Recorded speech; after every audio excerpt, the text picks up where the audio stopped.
Hi students, I am Upasana. Welcome to win study. तो students, आज हम डिस्कस करने जा रहे हैं क्लास 10 का एक्सरसाइज 10.2 क्वेश्चन नंबर 5। तो स्टूडेंट स्टार्ट करते हैं। क्वेश्चन नंबर 5 में हमें क्या बोल रहा है? बोलता prove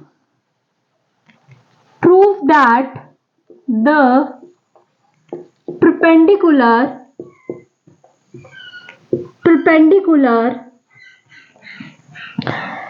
at the point of contact at the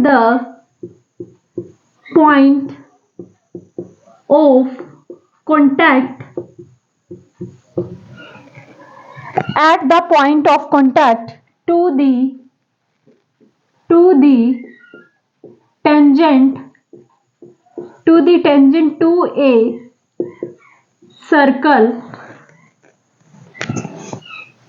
passes through the center देखो स्टूडेंट्स, क्वेश्चन को अच्छे से रीड कीजिए। क्या बोल रहा है हमें? बोलता prove that the perpendicular at the point of contact to the tangent to a circle passes through the centre. यानी कि यहाँ पे एक सर्कल की बात की गई है। तो सबसे पहले हम क्या करेंगे? एक सर्कल को क्या करेंगे? ड्रॉ करेंगे। ठीक है, आपको इतना तो पता चल ही गया होगा कि ये थ्योरम 10.1 की बात हो रही है, जिसमें हमें वो बोलता है the tangent at any point of a circle is perpendicular to the surface point of contact.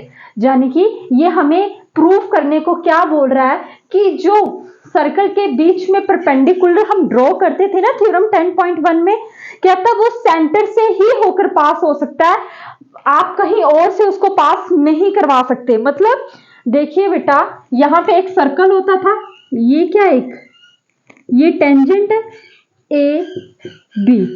अब यहां पे ये सर्कल, ये क्या होती थी आपकी ऐसे करके रेडियस, और ये रेडियस और टेंजेंट मिलकर क्या बनाते हैं बेटा? पॉइंट ऑफ कॉन्टेक्ट बनाते हैं। और उसमें क्या बनता है? वहां पे क्या बनता है? 90 डिग्री का एंगल बन जाता है। और ये आपका बेटा कितना आ गया? Centre point O. अब देखो बेटा, आपको ये प्रूफ करना है कि perpendicular at the point of contact to the tangent to a circle passes through the centre. यानी कि सिर्फ सेंटर से ही हम पास करवा सकते हैं इस परपेंडिकुलर को। ठीक है, अब मेरी बात सुनिए, इसको मैं पी पॉइंट दे देती हूँ। जब रेडियस और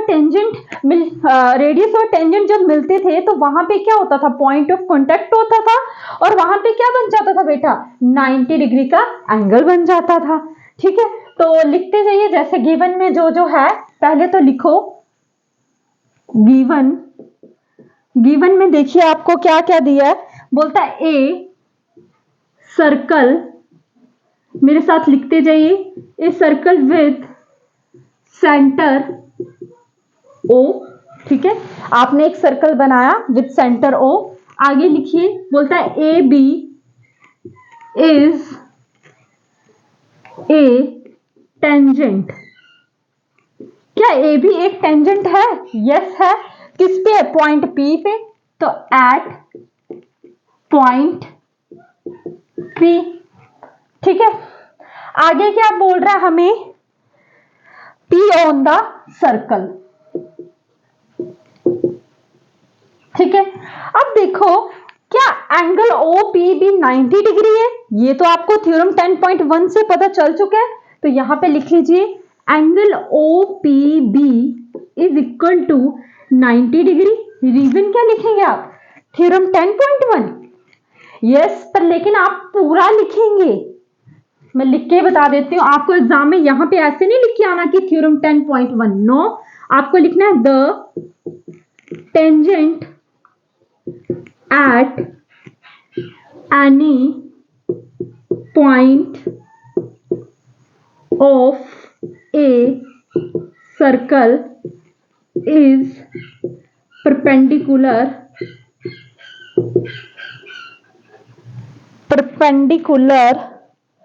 to the radius through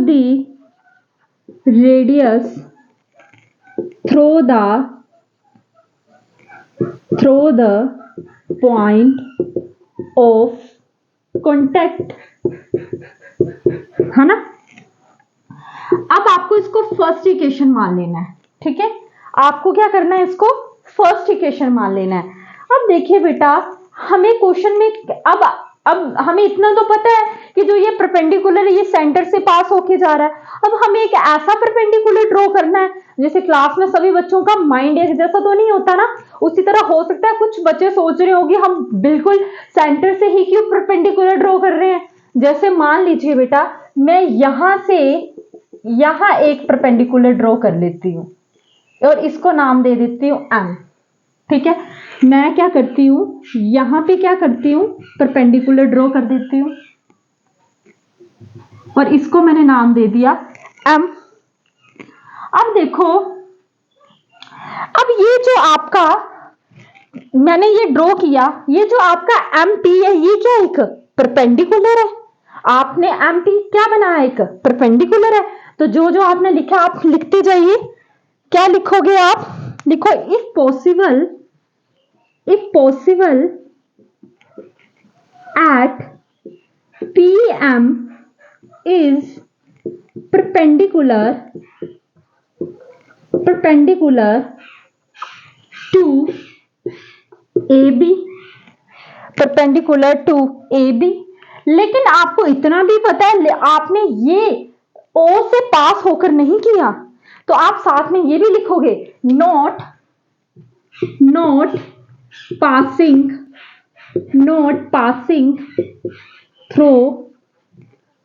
passing through the center O, ठीक है, क्योंकि ये O से पास होके तो नहीं ना जा रहा।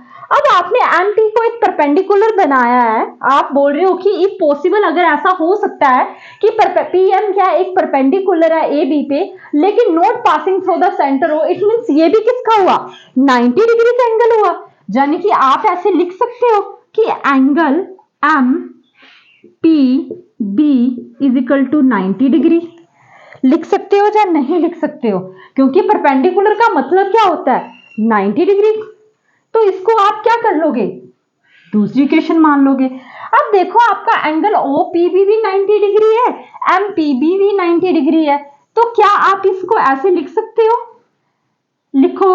पहले तो आपने ऐसे करना है, फ्रॉम इक्वेशन 1 एंड 2, तो लिख लीजिए angle OPB is equal to angle MPB, क्योंकि दोनों 90 डिग्री के हैं तो ये एक दूसरे की क्या हो जाएंगे, इक्वल हो जाएंगे।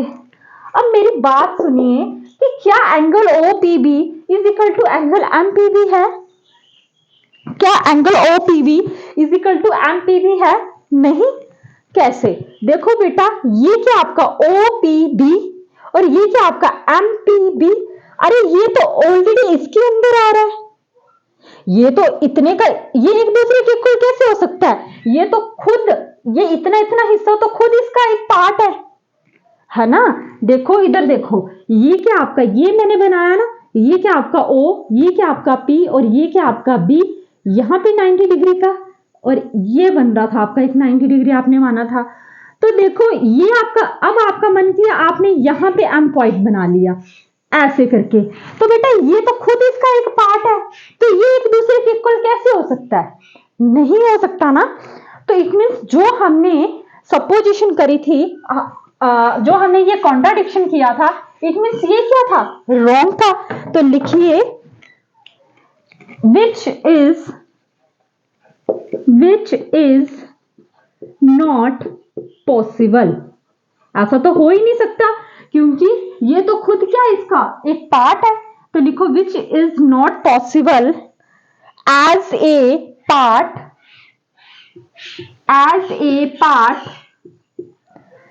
cannot be equal to whole, cannot be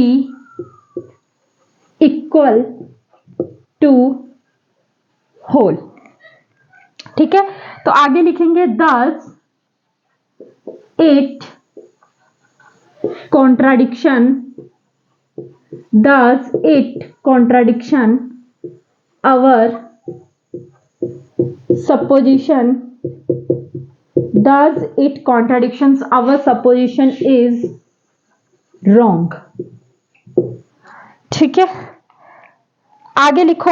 आपको क्वेश्चन में पूछा था prove that the perpendicular at the point of contact to the tangent to a circle passes through the centre. तो आप कैसे लिखेंगे? आप लिखेंगे हेंस, मैं पूरा बना के लिख रही हूं जिससे आपको एग्जाम में अच्छे मार्क्स भी मिल सके और आपको अंडरस्टैंड भी अच्छे से हो सके।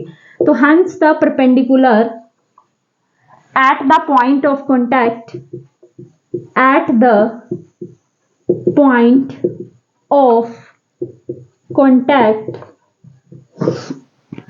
to the tangent to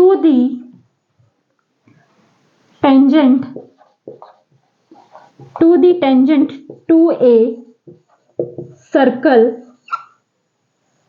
passes through the centre. ठीक है, देखो स्टूडेंट्स, एक बार मैं आपको फिर से बता देती हूँ। आपके एक सर्कल की बात हुई थी, आपने गिवन में लिख लिया कि एक सर्कल है, यस एक सर्कल है विद सेंटर ओ। आगे A B is a tangent, A भी एक टेंजेंट है, किस पे? पॉइंट पी पे है, वो भी सर्कल के। क्या एंगल ओ पी भी 90 डिग्री का एंगल बना रहा है? क्योंकि आपने थ्योरम 10.1 में क्या पढ़ा था कि रेडियस और टेंजेंट मिलके क्या करते हैं, उसे पॉइंट ऑफ कॉन्टेक्ट बोलते हैं और वहां पे 90 डिग्री का एंगल बनता है। तो आपने लिख लिया the tangent at any point of a circle is perpendicular to the radius through the point of contact. आगे उसके बाद हमने क्या करना था? प्रूफ करना था कि जो आपका ये परपेंडिकुलर है ये सिर्फ सेंटर से ही होकर पास होता है। अगर ऐसा पॉसिबल हो जाए कि हम कहीं और से इसको पास करवाएं तो क्या हो सकता है कि 90 डिग्री का एंगल बनेगा? तो देखो, if possible at PM is perpendicular, आपने एक परपेंडिकुलर और ड्रॉ किया लेकिन उसको सेंटर से पास नहीं करवाया। ऐसा क्यों नहीं किया? क्योंकि हमें प्रूफ ही तो वही करना था। तो एंगल अब हम बोल रहे हैं पी एम एक परपेंडिकुलर है, तो it means angle M P भी क्या हुआ? 90 डिग्री का हुआ। तो इसको सेकंड इक्वेशन मान लिया गया। अब दोनों इक्वेशंस को ले लीजिए, अब ये भी 90 डिग्री के इक्वल आया तो ये भी 90 डिग्री के इक्वल आया, तो इन दोनों को एक दूसरे के इक्वल पुट कर लिया। विच इज नॉट पॉसिबल, मैंने ऐसे क्यों लिखा which is not possible as a part can be equal to whole? क्योंकि ये इतना इसी का तो पोर्शन था, इसी का एक टुकड़ा है ना, ये इस बड़े का ये इतना सा टुकड़ा है, तो ये एक दूसरे के इक्वल कैसे हो सकते हैं? तो अगर आपको याद हो तो हम कॉन्ट्राडिक्शन मेथड लगाया करते थे जिसमें हम बोलते थे which is does it contradiction our supposition is wrong, यानी कि जो हमने सपोज किया था वो गलत है।